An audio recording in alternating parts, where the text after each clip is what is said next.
Jangan sia-siakan umur terus berlalu tanpa membuat bekal untuk masa hadapan. Jangan sia-siakan. Mas'ud, maka aku bacalah surah Nisa, surat An-Nisa, sehingga bertemulah ayat Allah. Wa qad ji'naka bika 'ala haula'i syahida. Wa qad ji'naka 'ala haula'i syahida. Rasulullah kata berhenti, Abdullah bin Mas'ud berhenti. Fara'aitu 'ainai Rasulillah sallallahu alaihi wasallam tahmilani. Aku nampak air mata mencurah-curah jatuh ke bumi melalui pipi baginda Rasulullah sallallahu alaihi wasallam. Sebab apa Rasulullah menangis? Bila sampai di ayat wajidnaka bika ala haula'i syahida dan surat An-Nisa, akan datang umat kamu kepada engkau wahai Muhammad, dan semua orang-orang yang kufur kepadamu, sesungguhnya engkau menjadi saksi kepada mereka. Sesungguhnya engkau menjadi saksi. Wajidnaka bika ala haula'i syahida. Mereka itu kau jadi saksi. Nabi menangis. Sebab apa Nabi menangis? Ulama-ulama hadis menyebut Nabi SAW menangis kerana tergambar di hadapan Nabi ni kiamat. Nabi macam nampak kiamat depan, suasana pada hari kiamat. Yang kedua, kata ulama hadis, Nabi SAW merasa terlalu takut keadaan umat dia. Dia rasa takut umat dia. Itu Nabi. Yang ketiga, kita ni juga perlu dengar tazkirah. Kalau kita tazkirah orang memang sedap. Cuba orang tazkirah kita. Kita perlu mendengar tazkirah sebagaimana Rasulullah SAW. Dan yang keempat, kita perlu mendalami ilmu Quran. Ilmu Quran. Dari sudut bacaannya betul, ilmu tajwidnya betul. Macam mana kita baca Quran, semayang, tiap-tiap hari baca Quran tak betul. Kalau kita baca, kalau anak kita baca buku salah, kita tegur. Tapi kita baca Quran ini diturunkan oleh Allah Subhanahu wa ta'ala melalui Jibril alaihi salam hajar Nabi.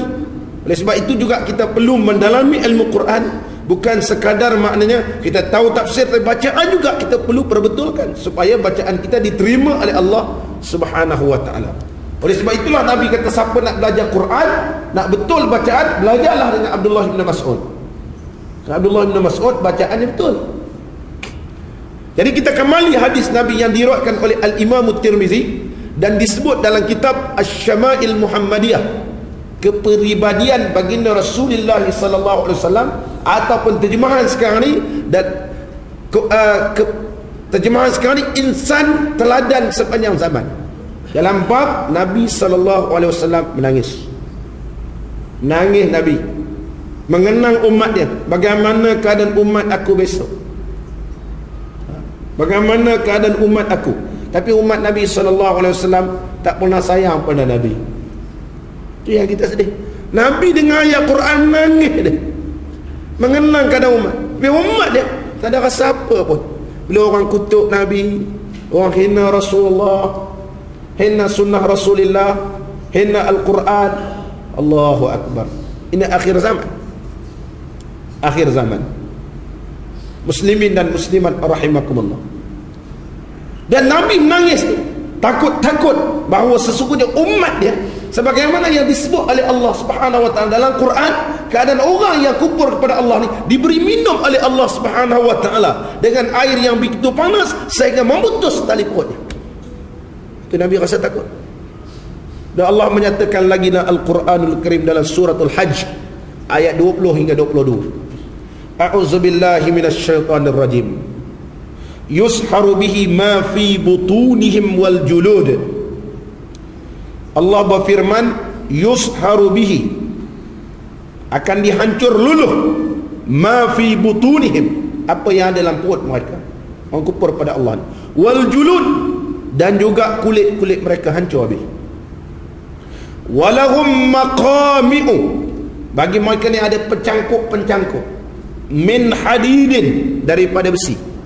Allah sebut dalam surah Al-Hajj, kullama aradu an yakhruju minha, bila mereka ni nak keluar daripada neraka ni, daripada kesengsaraan, kullama aradu an yakhruju minha min ghammin u'idu fiha. Bila orang kufur pada Allah ni, yang kufur pada Allah, kita jangan pilih kufur ni maknanya orang bukan Islam.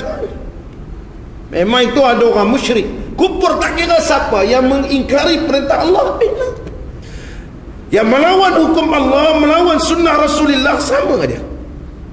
Sama je. Mereka ni bila mana nak keluar daripada kesengsaraan azab Allah ni, u'idu fiha, maka dikembalikan balik. Wadhuqu azabal hariq, Allah berfirman, rasakan azab yang sangat pedih. Muslimin dan muslimat rahimakumullah. Jadi jangan jadi macam golongan-golongan yang telah menyekutukan Allah ni. Dia bila Allah tanya ngapa, ada kata bapak-bapak kami buat dulu. Kalau bapak dulu buat salah, kalau datuk dulu buat dosa, kita ikut dosa. Kalau mereka ni melanggar sunnah Rasulullah, kita ikut juga. Benda yang salah tetap kita kata salah, supaya jangan menyesal satu hari nanti. Muslimin dan muslimat rahimakumullah.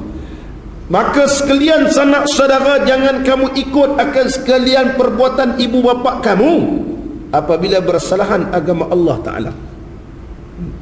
Ayat ni telah dihuraikan juga dalam kitab Riyadhus Salihin. Dalam kitab Riyadhus Salihin, dalam bab takwa, bertakwa. Nabi ingatkan jangan jadi macam apa yang disebut oleh Allah dalam surah Az-Zuhr. Jangan kamu ikut akan sekalian perbuatan ibu bapa kamu apabila bersalahan agama Allah, iaitu agama Islam yang diredai oleh Allah Ta'ala, bukan yang kedirida, yang diredai oleh Allah Ta'ala. Kerana sekalian mereka itu diperangi oleh Nabi SAW sebab kafirnya, padahal ia mengikut menyembah Allah Ta'ala, tiada diterima oleh Nabi akan ikrar. Walaupun mereka tu kata dia ikut Tuhan, dia menyembah Allah. Tanyalah apa bangsa pun dalam dunia ni, apa sembah Tuhan Allah, dia kata Tuhan Allah. Kita kata ini Dewi Kuan Yin ni Tuhan ni, Dewi Kuan Yin Tuhan. Dah, Dewi Kuan Yin ni bukan Tuhan, tapi dia menjelma macam perempuan.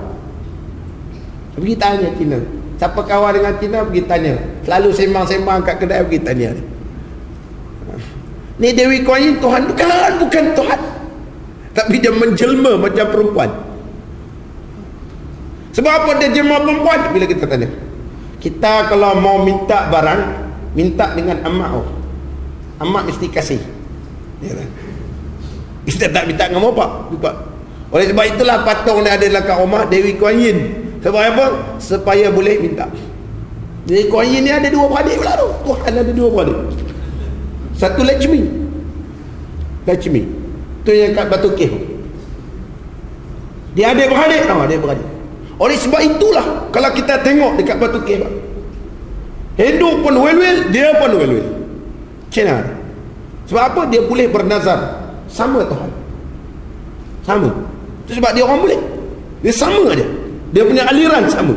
Mazhab lah sama. Mazhab sama. Ini nama lain, ini nama Lakshmi, ini nama dia Dewi Kuan Yin. Benda yang sama. Dia kata adik beradik. Saya tanya dua ramai dah orang. Ada seorang sini Cina angka orang, saya tanya lain pula dia kepahaman dia. Saya tanya mak tua saya dulu, dia lain. Dia kata Dewi Kuan Yin dengan Lakshmi ni asalnya adik-beradik. Maka dia dipersisihkan.